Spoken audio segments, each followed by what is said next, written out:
खालिद का शिवाजी नावाचा मराठी चित्रपट प्रदर्शनाच्या वाटेवर आहे। मात्र सिनेमामध्ये छत्रपती शिवाजी महाराज यांच्याविषयी केलेल्या विधानांवरून वादंग उठलाय। महाराजांचे 11 अंगरक्षक मुस्लिम होते। छत्रपतींच्या सैन्यात 35% मुस्लिम समाजाचे होते। छत्रपतींनी रायगडावर मशीद बांधली अशी काही वाक्य या पात्रांच्या तोंडी आहेत आणि त्यामुळे हिंदू महासभा किंवा बजरंग दलासह अनेक हिंदू संघटनांनी या सिनेमाला विरोध केलाय। पाहूयात या संदर्भातला एक स्पेशल रिपोर्ट। आज आपण अफजल खानाचा वध हा धडा शिकणार आहोत। शिवाजी महाराजांनी अशी वाघनखं पोटात घालून त्या अफजल खानाचा वध केला। अफजल खान खालिद का शिवाजी चित्रपटाच्या टीझर वरून वादाचा पिक्चर बघायला मिळतोय। दादी, अफजल खान कौन था? वो बुल्ढाना वाली मेरी माम्स का लड़का। अरे दादी वो नहीं, वो शिवाजी महाराज ने मारा उसको वो। कुछ गलती की होंगी। या चित्रपटातून छत्रपती शिवाजी महाराजांचा चुकीचा इतिहास दाखवण्यात आल्याचा आरोप होऊ लागला। छत्रपती शिवरायांच्या सैन्यामध्ये 35% सैन्य हे मुसलमान होते आणि त्यांचे 11 बॉडीगार्ड हे सुद्धा मुस्लिम होते। पुढे पण मुस्लिम सैनिक होते, त्यांच्यासाठी महाराजांनी रायगडावर मस्जिद पण बांधली होती। शिवाजी महाराज आपले होते का यायचे? त्यामुळे हा चित्रपट प्रदर्शित होऊ नये यासाठी हिंदू महासंघासह अनेक हिंदुत्ववादी संघटनांनी आक्रमक भूमिका घेतली आहे। दरम्यान खालिद का शिवाजी या चित्रपटाबाबत आक्षेप का घेतला जातोय यावर एक नजर टाकूया। छत्रपती शिवाजी महाराजांची प्रतिमा सेक्युलर दाखवण्याचा प्रयत्न।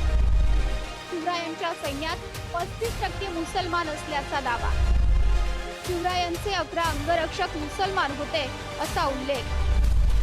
शिवाजी महाराजांनी रायगडावर मशीद बांधल्याचा दावा। खालिद का शिवाजी या नावालाही काहींचा विरोध। छत्रपतींच्या इतिहासाची मोडतोड केल्याचा आरोप। आमच्या या चित्रपटाच्या नावापासूनच सगळा विरोध आहे। खालिद का शिवाजी प्रकार काय असतो आज आम्हाला कळला नाही।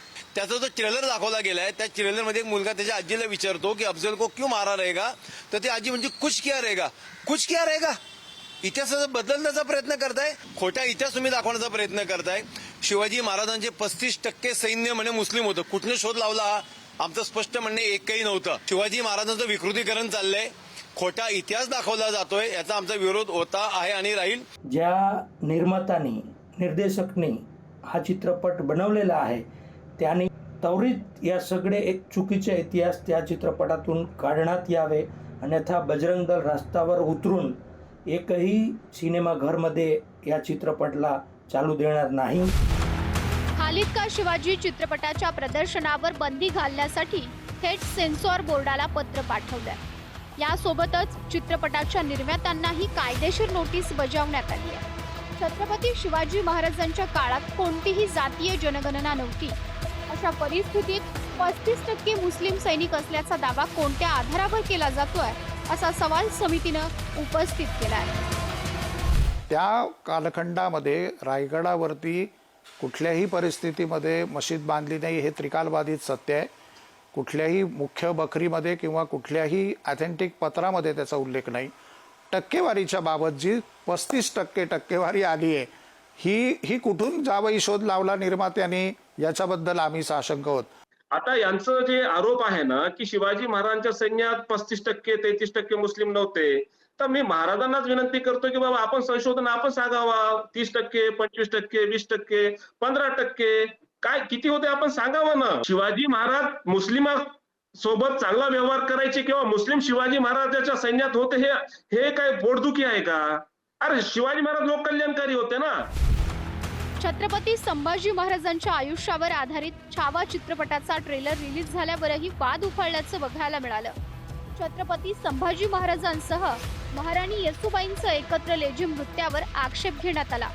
त्यामुळे प्रदर्शनापूर्वी छावातील नृत्याचं दृश्य वगळावं लागलं होतं। याआधी बाजीराव मस्तानी, पद्मावत, जोधा अकबर, तानाजी या चित्रपटांचा वादही चांगलाच गाजला होता। 2008 मध्ये आलेला जोधा अकबर ऐतिहासिक तथ्यांशी छेडछाड केल्यानं चित्रपट वादाच्या भोवऱ्यात सापडला होता।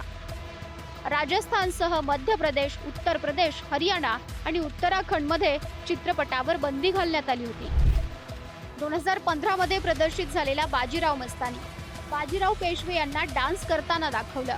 मल्हारी या गाण्यात वाट लावली हा शब्द बाजीराव पेशवेंच्या तोंडी दाखवण्यात आला। काशीबाई आणि मस्तानी यांच्या एकत्र नृत्यावरही आक्षेप घेतला गेला होता. 2018 मध्ये प्रदर्शित झालेला पद्मावत, राणी पद्मावती आणि खिलजी यांच्यात रोमॅन्टिक प्रसंग दाखवल्याचा आरोप झाला. प्रचंड विरोधानंतर चित्रपटाचं नाव पद्मावतीऐवजी पद्मावत केलं. 2020 मध्ये आलेला तानाजी चित्रपटाच्या काही दृश्यांसह तसंच संवादांवर आक्षेप होता. व्यक्तिरेखा, ऐतिहासिक तथ्यांचा आपापसात मेळ नाही असा दावा करण्यात आला होता. आणि 2025 मध्ये आलेला छावा छत्रपती संभाजीराजे आणि येसूबाई यांना एकत्र नृत्य करताना दाखवल्याने आक्षेप घेतला गेला. त्यामुळे छत्रपती संभाजी महाराज आणि महाराणी येसूबाईंचं एकत्र लेझिम नृत्याचं दृश्य वगळलं गेलं. जे रयतेच्या स्वराचे निर्माण करत असताना त्यांच्या सैन्यामध्ये महत्वाच्या पदावरती देखील मुस्लिम देखील होते. ते संख्येनं किती होते? ते 10% होते, 20% होते का 25% होते? त्याच्यावर चर्चा होऊ शकत नाही. कारण ही टक्केवारी सांगणं हे पूर्णतः चुकीचं आहे, निराधार आहे आणि हे अभ्यासशास्त्राला धरून नाही. हिंदूंच्या, शिवप्रेमींच्या धार्मिक भावना दुखावण्याचा प्रयत्न या ठिकाणी केलेला आहे. त्यामुळे या चित्रपटावरती तत्काळ बंदी घालावी आणि खोटा, विकृत आणि चुकीचा इतिहास सांगणारा हा चित्रपट महाराष्ट्रामध्ये आणि देशभरामध्ये प्रदर्शित झाला नाही पाहिजे, याची मागणी हिंदू जनजागृती समितीच्या वतीने आम्ही करतो आहे. अन्यथा सर्व शिवप्रेमी, हिंदुत्वनिष्ठ, हिंदुत्वादी संघटना रस्त्यावरती उतरण्याचा विरोध केल्याशिवाय राहणार नाहीत. छत्रपती शिवाजी महाराज, संभाजी महाराज यांच्या लढाई कोणत्याही धर्माविरोधात नव्हत्या हे सर्व श्रुत आहे. आपल्या राजासोबत सर्व धर्मीय लोक होते म्हणून ते राज्य निर्माण करू शकलेत. त्यामुळे फक्त चित्रपटाच्या टीझर वरून मत बनवणं योग्य आहे का? छावाप्रमाणेच खालिद का शिवाजी हा चित्रपट प्रदर्शनापूर्वी हिंदू संघटना, इतिहास तज्ञ यांना दाखवावा, जेणेकरून या वादावर तोडगा निघेल. निखिल चव्हाण, पुढारी न्यूज, मुंबई.